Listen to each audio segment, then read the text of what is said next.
Hello everyone, Sancho here, and welcome to my life and channel update video for June 2025. That's what the 6th month is called, June. Anyway, as for this month, there's been a number of things. I've been playing some of Elden Ring Night Rain, but not as I don't know, I've just not been like as into it as like base Elden Ring. I like it, but there's also some, I don't know.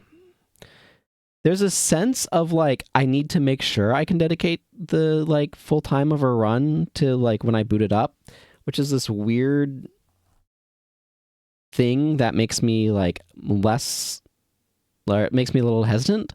Even though like often I will like do something for, at least that long, about 40 minutes, at least that long.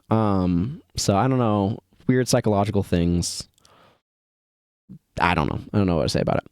I also have enjoyed the Wilds of Janthir's final story part, which dropped this month. Overall, I want to give some of my thoughts on this expansion structure that was introduced with Secrets of the Obscure for Guild Wars 2. Because before that, ArenaNet was doing a different sort of thing. Then with Secrets of the Obscure, they're like, okay, we're going to do this sort of structure, and they did it with the Wilds of Janthir expansion as well, where they release a large chunk of, like, here's some new map, 2 new maps probably, like some new maps, some story, and then a few more releases that will roll out more story and more maps over time.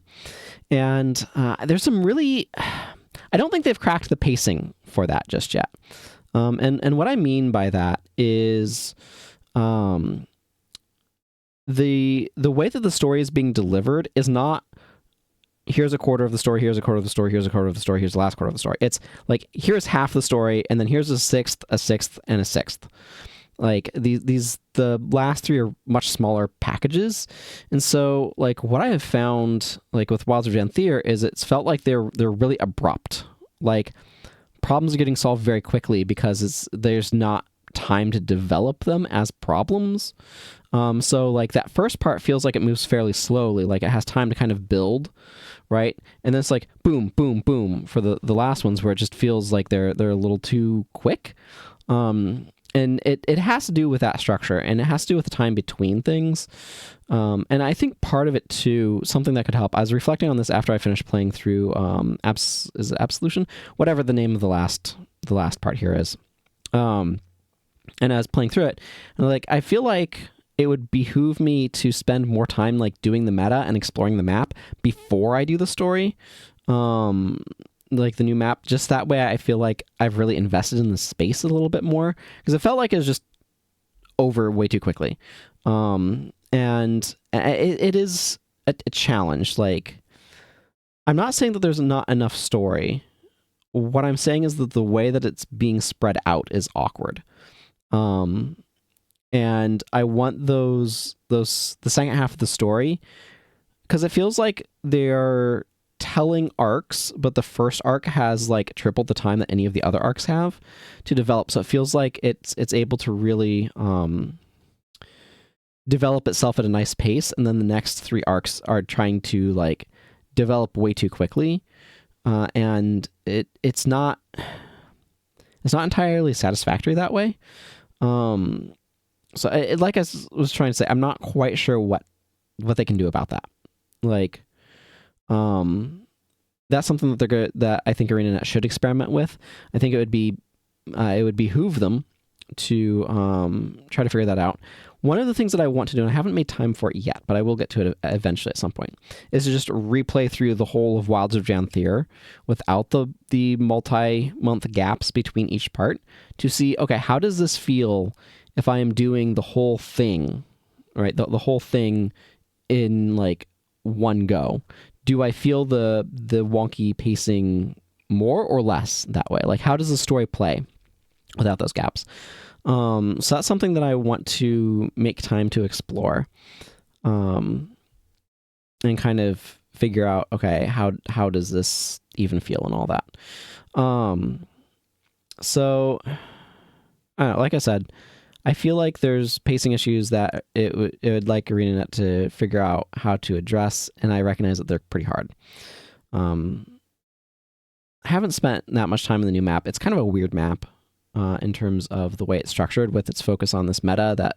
This is the other thing too, is the meta feels really weird to me because it's like, okay, you come together for the initial little part and then you split in 3 different paths and then it just ends. And it feels like it should have a come together moment. Like when I think of End of Dragons or a lot of these metas, Dragon Stand is another good example of an older one that does this, where it's like, okay, there are like 2 or 3 different paths that you can take, but then they all come together for a final fight. And I feel, from what I can tell, the one in Bavanisos just is like, okay, pick one of your branches and then that's it. And it feels really weird and like it's not complete when it just kind of ends that way. So it feels very odd to me that way. But I appreciate ArenaNet experimenting. That's one thing I will give ArenaNet kudos for, is they are a studio that experiments and they try stuff, and if it doesn't work, they maybe don't do that again. But they don't pretend to know for certain if something's going to work or not until they try it, which it's very easy in game design to have an idea and to think it sounds really good or really bad, and then you actually try something with it, and then you figure out the truth. Because you overlooked some detail about how play pattern works, or something you just don't know until you try it, right? Maybe there's a way to tweak the numbers so that it does play well, or maybe no matter how you tweak the numbers, it doesn't play well, even though it seemed like it should. There's all sorts of things like that can happen and crop up. So that's some thoughts about that. One of the big things I have spent a lot of the month doing is watching anime. I'm not going to go over all of it. Some that I noted down was like watching Log Horizon, which I enjoyed. There's a new thing of that. I also rewatched most of That Time I Got Reincarnated as a Slime. Saw that there's apparently going to be another season and movie releasing next year, so I'm excited about that. I do quite like That Time I Got Reincarnated as a Slime. I also read book 1 of So I'm a Spider, So What? Which you can see I have here. I have a very interesting experience with this series. It's become like one of my favorite series, whatever. Like just in general. But when I first encountered it through the anime, and I enjoyed that well enough. And then I'm like, the world building that the ending of this is hinting towards is really intriguing, and I want to know more. So I decided I'd read through the manga. Got the first book of the manga from the library, and then went to get the second, but accidentally got the light novel instead. I'm like, well, I guess I have it here, so I'll try reading it. And then I'm like, oh, wait, this is great. I like this so much more. So I read through from book 2 through book 16 of the light novel. But I hadn't read book 1 before. So I read book 1, and it was really interesting reading that. And I don't have a copy of book 2 just yet. I expect to get one at some point, but I don't have one just yet. And so I was like, oh, I want to get back through the rest of the story. It's a really awkward spread of like what they had available at the store at the time. So I have like book 1 and then books 14, 15, and 16, which is a really awkward spread. But because 16 is the last one, for context. And so I was like, oh, I'll just rewatch the anime again, I guess, because I want to keep going with the story. And so it's really interesting doing a comparison for how they adapted it, where there's a lot more details in the light novel than in the anime.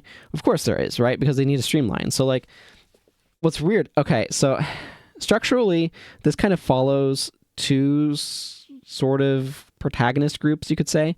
And so there's the main character here, the spider, who at this point in time is unnamed, and that's a complicated mess I'm not going to get into. And if you're curious, read the books; they're great. Or watch. Well, the anime doesn't get into it at all. It's the problem. Like the stuff isn't really addressed until like book 6 or 7, and the anime goes through like book 5. But the first 4 episodes of the anime cover like book 1 her experiences, but the other like set of characters like aren't it, like the stuff that they have for them in here is like skipped by the anime, and they bridge that out. And I want to reread book 2 to get like a sense of like, okay, how's this lining up and timeline and all that sort of stuff. But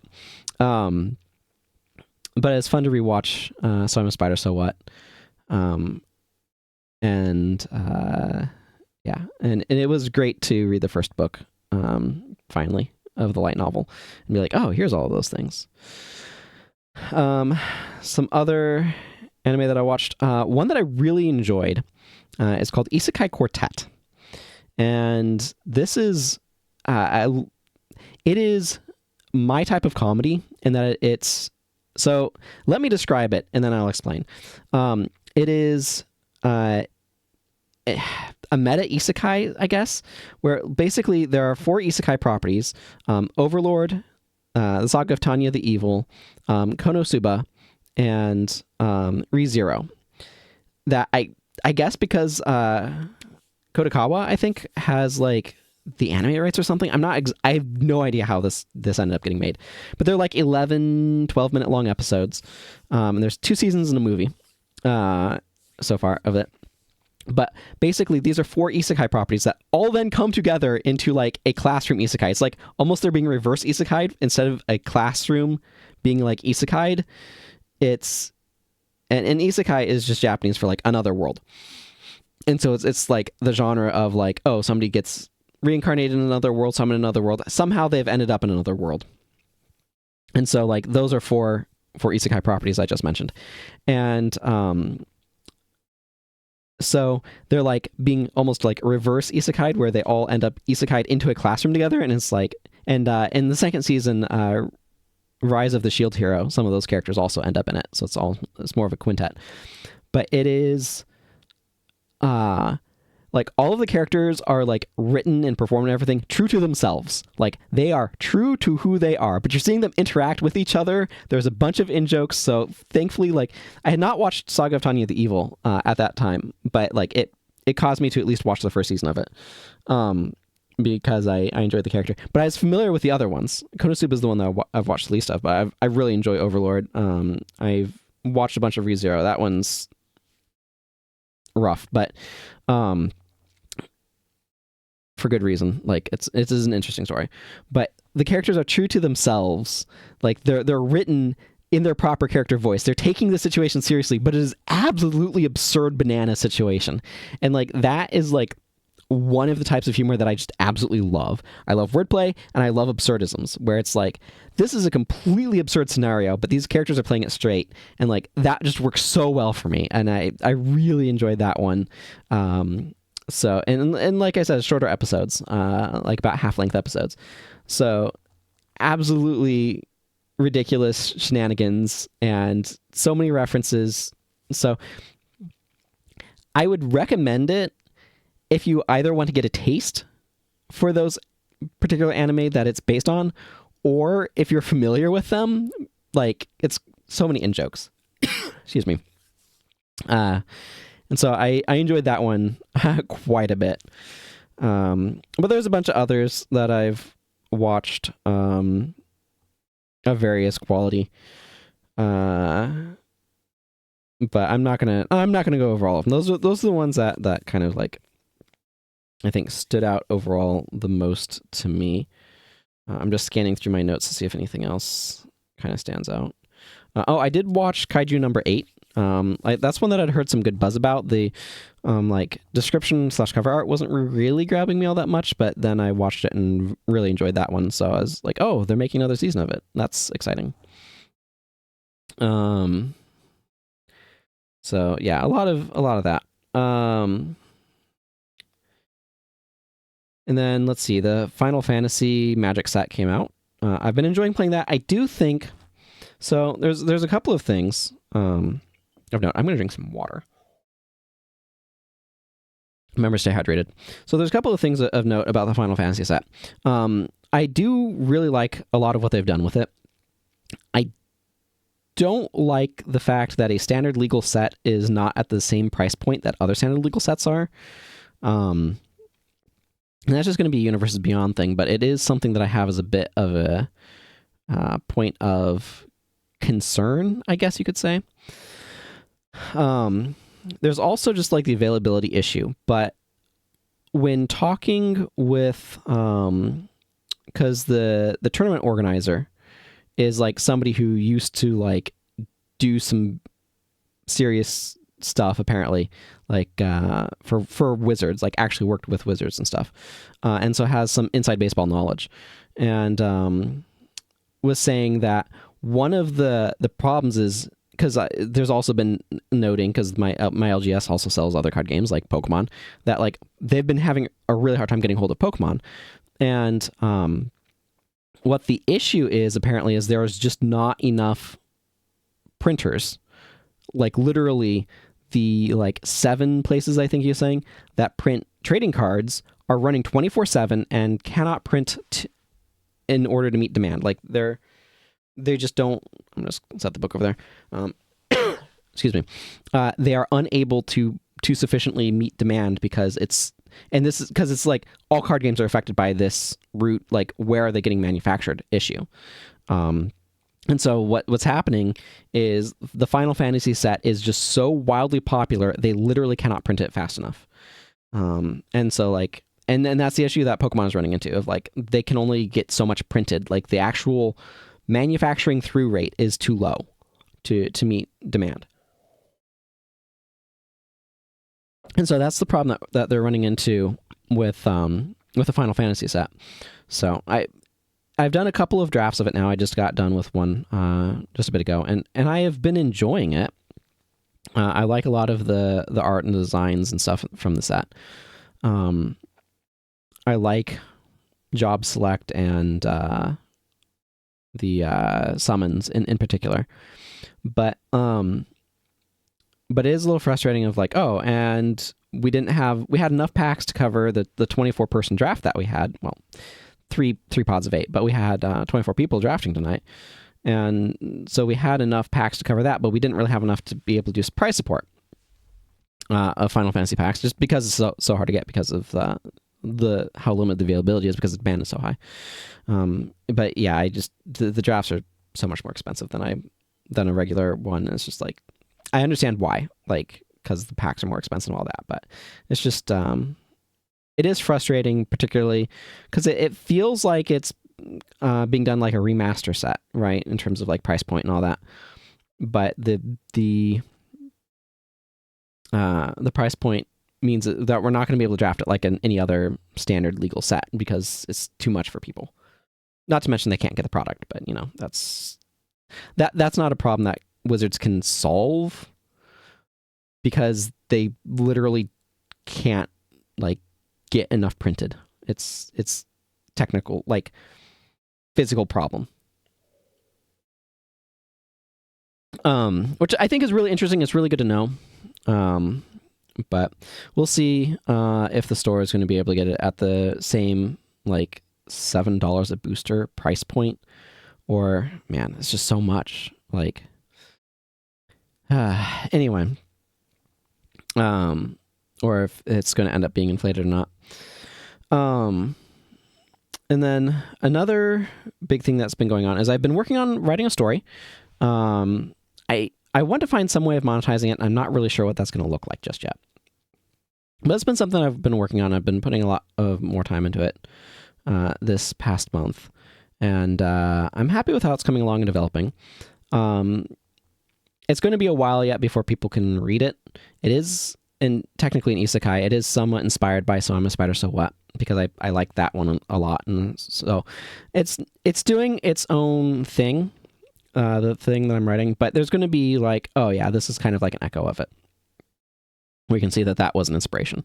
But you know, it's everybody, like, you kind of put things together in a blender, and the things that you like and just who you are and everything kind of filters into your art. But it's been Excuse me. I need to stop talking soon because my throat is getting irritated. But it's been a fun challenge of figuring out how I'm writing it, because I'm doing it in the same sort of way that So I'm a Spider, So What works, where it's like this very sort of close first-person narrator sort of perspective. And I need to find like different characters' voices and how they communicate, and the writing style has to change for each one, and depending upon who's narrating a section. And it's been an interesting challenge so far. I don't know. I'm working on it. It's a little hard to describe how I'm working on it. And basically, I've been doing like a combination of like I've been working on certain chapters that I feel particularly inspired for, and I've been working on setting work, I guess, making the setting, I guess. So anyway, I feel like that's most of the stuff. Though I do want to note, my sister and I have been doing exercises as part of my real life dailies. I like to we alternate sit-ups and push-ups, and then Sunday is a don't bother about it sort of day. And I've gotten to the point of hitting 50 sit-ups and hit a high of 45 push-ups. So typically I've been doing about 40 now. But I'm very happy about that. I'm very, very happy to be hitting those sorts of numbers of those. The goal was to be doing 50 of each by the end of the year. So sit-ups have already hit that, and push-ups should be successful. So that's quite exciting. Anyway, that's going to be it for this month, I think. Just scanning over my list of things again.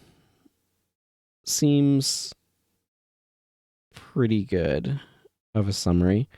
I mean, there's always more like specific details that I mention. Like, I watch a Smarter Everyday video about how hard it is to actually manufacture stuff in America. That was a pretty interesting video, but you can go find that yourself if you want. Mentions about how wonky my sleep schedule has been and stuff like that. But, life is life. So anyway, thank you all very much for watching. Until next month, everyone, take care and goodbye.